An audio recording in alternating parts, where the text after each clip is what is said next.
Hello students, welcome to BBVN online classes. So in our previous video, we were reading the chapter Tippity the Flying Squirrel. A short story made on Tippity. Writer जो है वो अपनी पेट squirrel के साथ में उनका किस तरीके का जो है एक्सपीरियंस रहा वो हमारे सामने रखता है।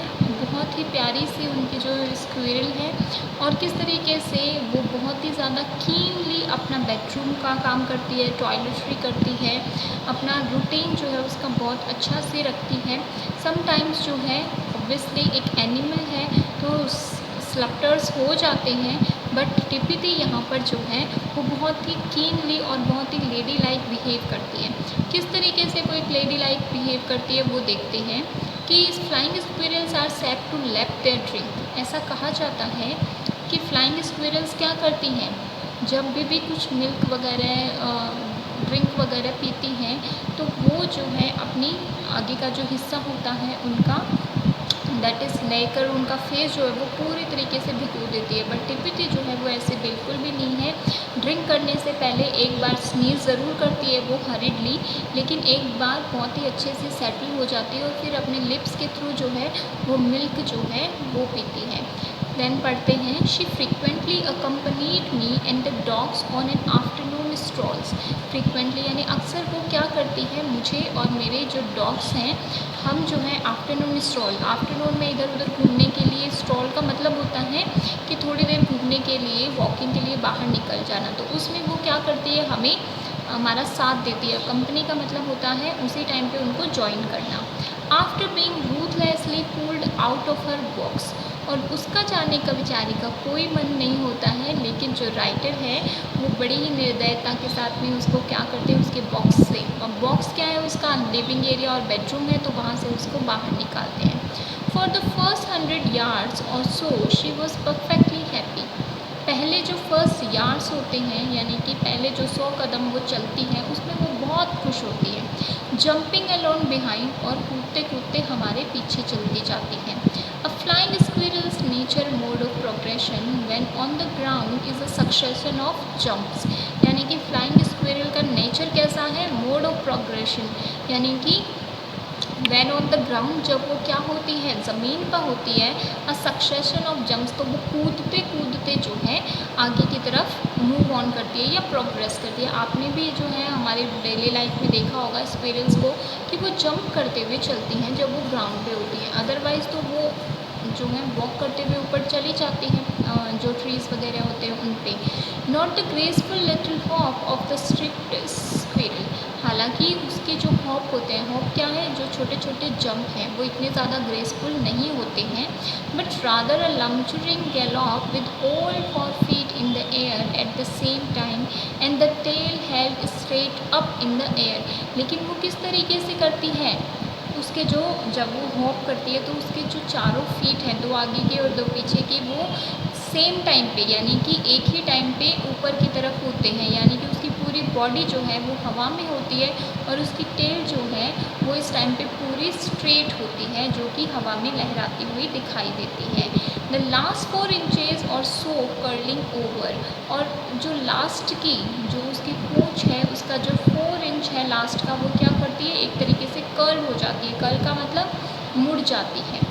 This not being adapted for long distances, हालांकि ये जो है लॉन्ग डिस्टेंस के लिए वो ये चीज़ अडेप्ट नहीं करती है, क्योंकि वो छोटी छोटी क्या करती है, छोटे छोटे हॉप्स करती है, छोटे छोटे जंप करती है और डिस्टेंस को कवर करने की कोशिश करती है। Tipity would soon overshoot her endurance and come to a halt, और टिपिटी जो है वो बहुत ही जल्दी ही क्या होती है, उसका जो प्रयास है उससे वो थका देते हैं और वो अब क्या चाहती है, थोड़ा रुकना चाहती है।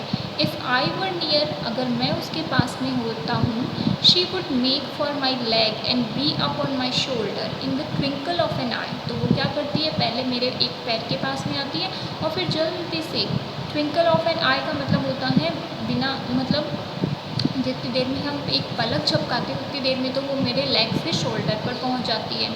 यानी कि जब थक जाती है तो वो क्या करती है, वो ये सोचती है कि अब वो आगे ना चले।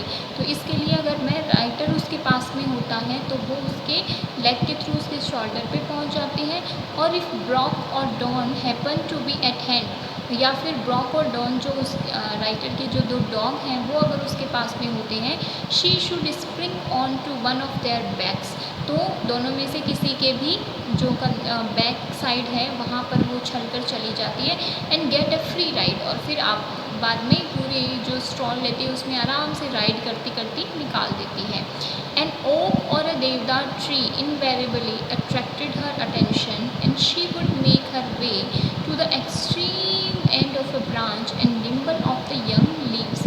अब उसको ट्रीज़ में क्या पसंद है, ओक का या देवदार का ट्री जो है वो उसको इनवेरेबली अट्रैक्ट करते हैं उसके अटेंशन को, यानी कि वो कुछ भी कर रही हो ये जो दो चीज़ें हैं उसको बहुत ज़्यादा अट्रैक्ट करती हैं। And she would make her way to the extreme end of a branch, और उसी टाइम पे वो क्या करती है, कहीं पर भी होती है तो वो सीधे देवदार या ओक के ट्री पर चढ़ जाती हैं और उनकी जो सबसे ऊपर वाली ब्रांच है उसका जो एक्सट्रीम एंड होता है वहाँ पर पहुँचती हैं।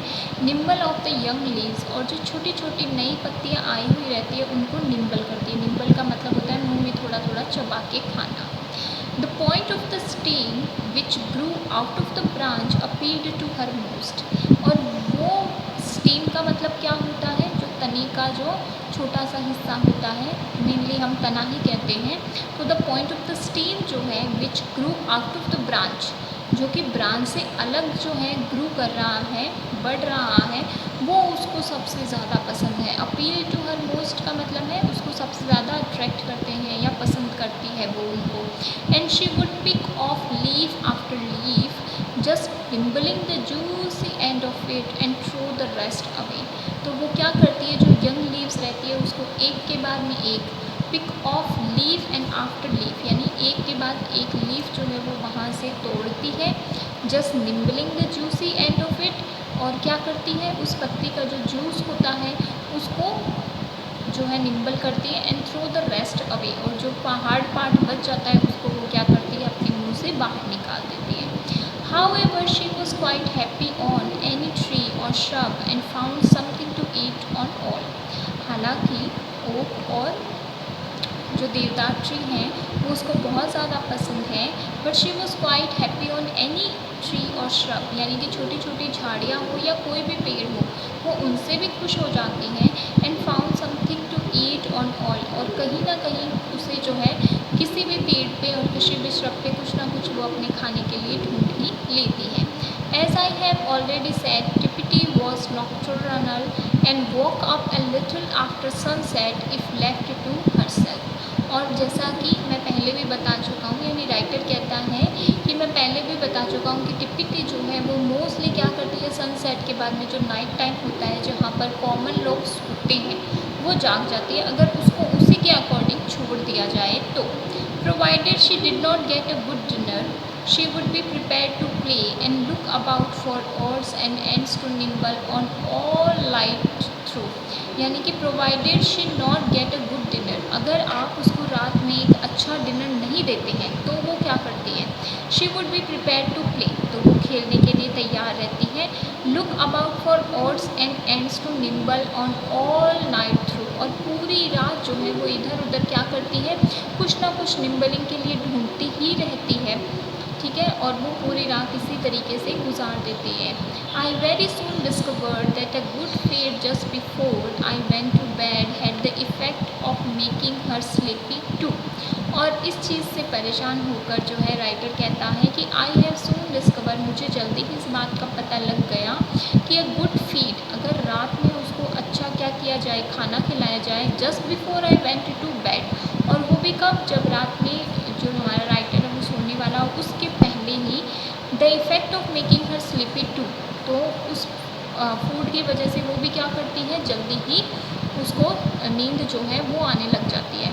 On custard nights Tipity would invariably overeat and that means sleeping solidly till the early hours of the morning, और अगर मान लो आपने उसको साथ में कस्टर्ड टाइप का कुछ दिया है, तो टिपिटी क्या करती है, जितना उसको खाना चाहिए उससे कुछ ज़्यादा ही खा लेती है, यानी ओवर ईट कर लेती है।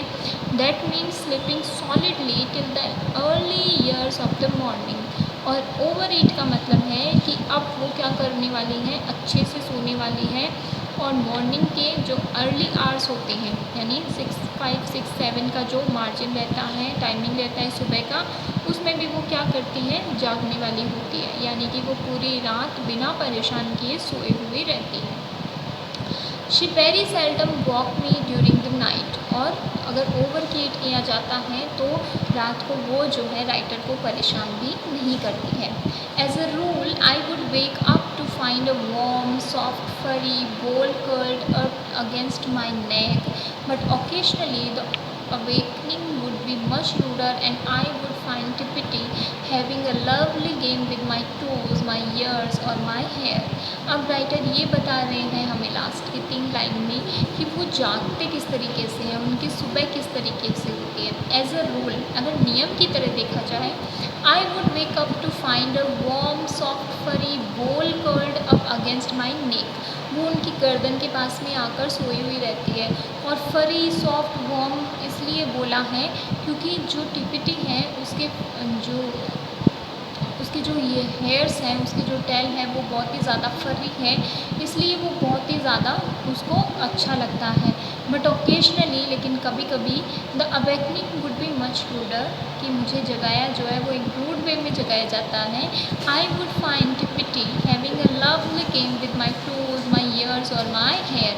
कई बार टिपिटी को मैं सुबह क्या देखता हूँ जब उठता हूँ कि वो क्या करती है, मेरे टोज़ के साथ में, मेरे ईयर्स के साथ में, मेरे हेयर्स के साथ में गेम खेल रही होती है, यानी कि प्ले करती हुई रहती है। तो इस वीडियो में हमने पढ़ा कि टिपिटी का जो नेचर है वो किस तरीके का है। आफ्टरनून स्ट्रॉल्स जो हैं वो किस तरीके से टिपिटी को अम्यूजिंग करते हैं, हालांकि वो जाना नहीं चाहती, बट फोर्सफुली अगर उसको ले जाया जाता है तो वो पूरी जर्नी को इंजॉय करती है। उसका नाइट रूटीन क्या है कि हालांकि उसको नींद कम आती है, लेकिन अगर उसको अच्छी फीड दी जाए तो वो बहुत ही अच्छी स्लिप जो है वो करती है और नाइट टाइम पे आपको डिस्टर्ब भी नहीं करेंगी। नेक्स्ट हम पढ़ेंगे कि किस तरीके से टिपिटी से जो हमारा राइटर है वो फैसिनेट होता है। Thank you.